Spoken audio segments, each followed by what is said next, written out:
us who feel overburdened, especially the working class in this country, because we are paying taxes and very many other non-taxpayers or Kenyans who are not paying taxes are depending on us to ensure that we're able to create jobs, create more income earners who can pay taxes so that we share the burden of taxation more evenly and more fairly, Honorable Speaker.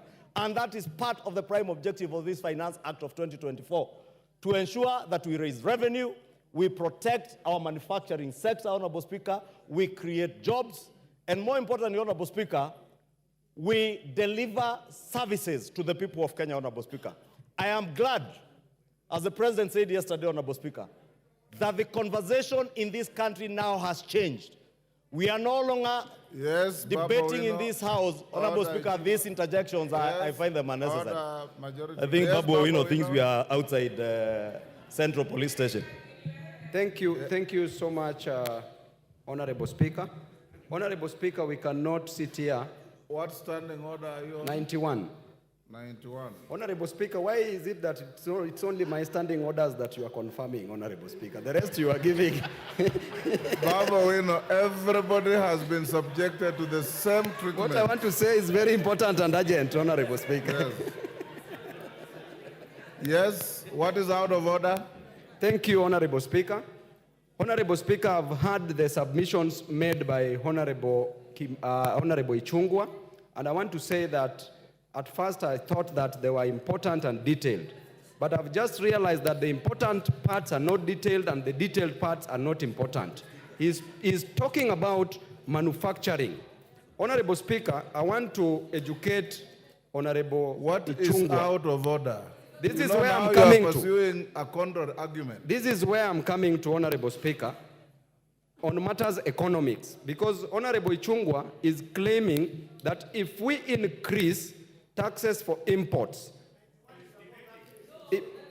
that is what he's saying, that if we increase taxes for imports, imported goods, then we will give an opportunity for industries, local industries to grow, which literally is normally true. But in our situation as a country, Honorable Speaker, we are going to promote what we call foreign absorption, where money is going to leak from... Order, Babu Owino. Order, Honorable Babu Owino. Order, take your seat. Order, Honorable Babu Owino. When you take your seat. You are pursuing a very healthy argument, but it's very far from a point of order. When you are given an opportunity, pursue that argument and convince your colleagues. When you stand on a point of order, ordinarily you start this way. Mr. Speaker, is it in order for the member on the floor to say this and this and this, when in fact the fact are this and this, or contrary to this standing order? You've shot up on my permission, and you're pursuing a very healthy argument on the bill that has no relationship with what the member on the floor was saying, because that is your argument, that's his argument. Thank you, Honorable Speaker, for that guidance and protection. Honorable Speaker, I was saying many of the amendments that have been proposed by the Finance Committee in a big way cure the numerous concerns that Kenyans had over this finance bill.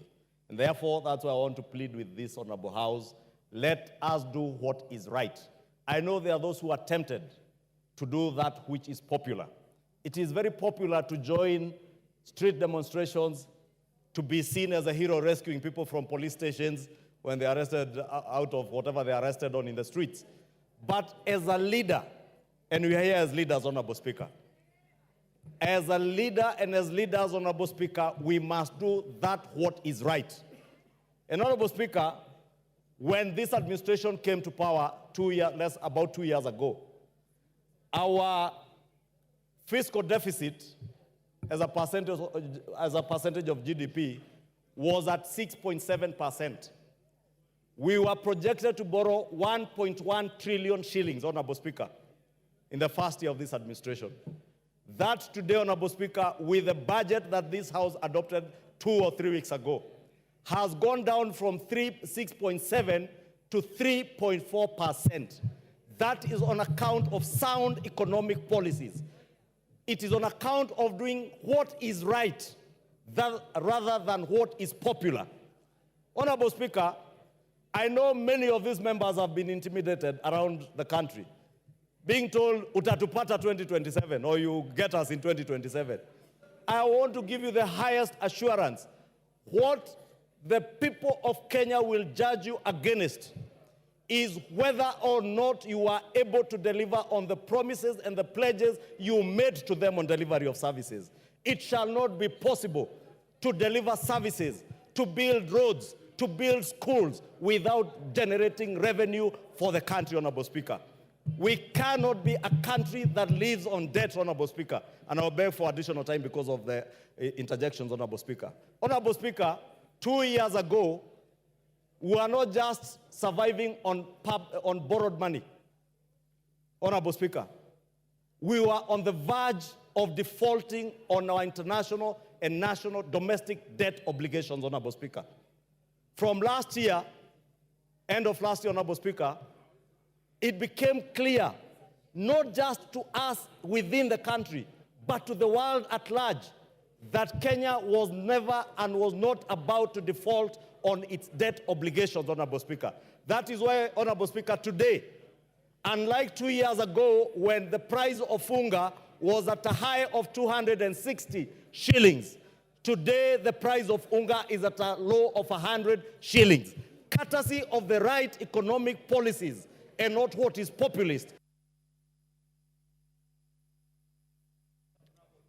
Give him 2 minutes to wind up. I have 15. Pardon? I have 15, they had time to 10, and the interjections. I'll give him an additional 3 minutes. Yes, Wamuchomba, hold the time. Wamuchomba, what's your point of order? And under what standing order? Mr. Speaker. Give her the mic. There's one next to you. Thank you, Mr. Speaker. I rise under standing order number 90. As a member who has pecuniary interests on matters sanitary towels, as a user, because I'm a user, do I qualify?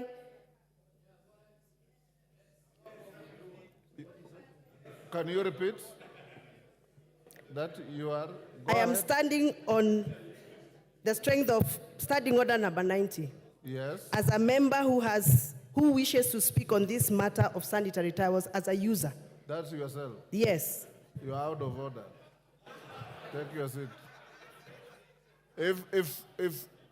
If you had in the morning the Honorable Tenda Molo, although he did the right thing wrongly, when you challenge somebody take your seat, understanding order 91, you're challenging the member on the floor who has pecuniary interests, not on the basis of your own pecuniary interest. Go ahead. Thank you, Honorable Speaker. Honorable Speaker, I was saying 2 years ago, unga, when we speak about the cost of living, unga was at a high of 260 shillings. Today, unga is at a low of about 100 shillings, Honorable Speaker.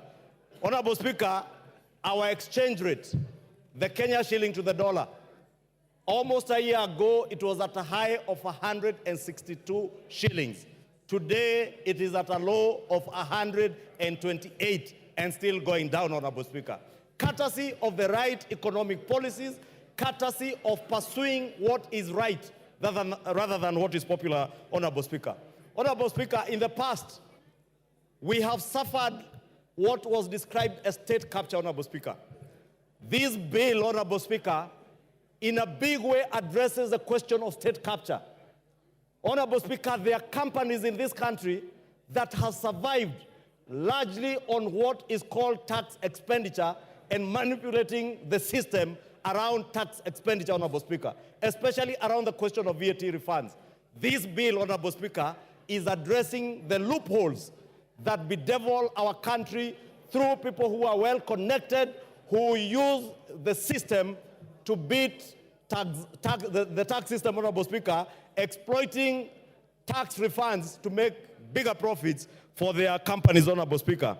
Honorable Speaker, speaking to state capture, Honorable Speaker, we built an SGR infrastructure over 10 years ago. You have 1 minute. You would be shocked today, Honorable Speaker, there are people who are still claiming tax deductions around buildings that were done with the SGR.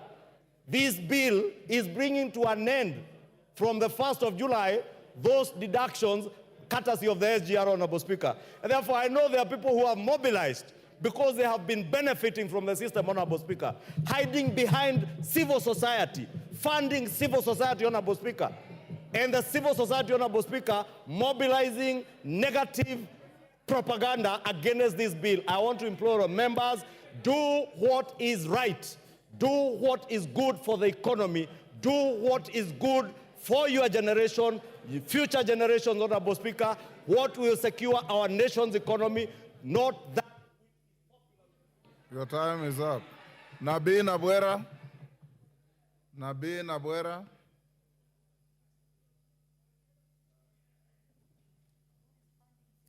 Thank you, Mr. Speaker. I want to raise a number of issues. Yes, Millie Odhiambo, what is the problem? The women are also here. I can see them.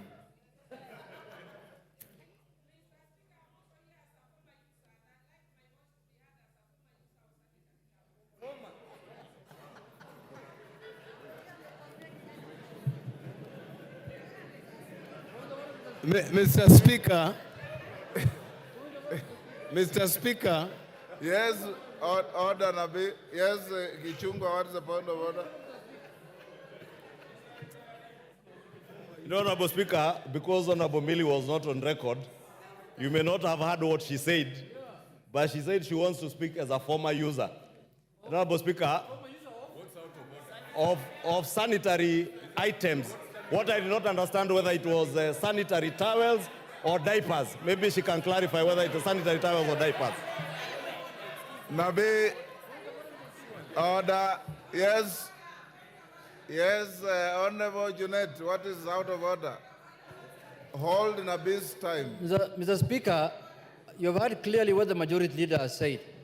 He is asking under what category of women do Millie Odhiambo fall? Because she's claiming that she's a former user of sanitary pads.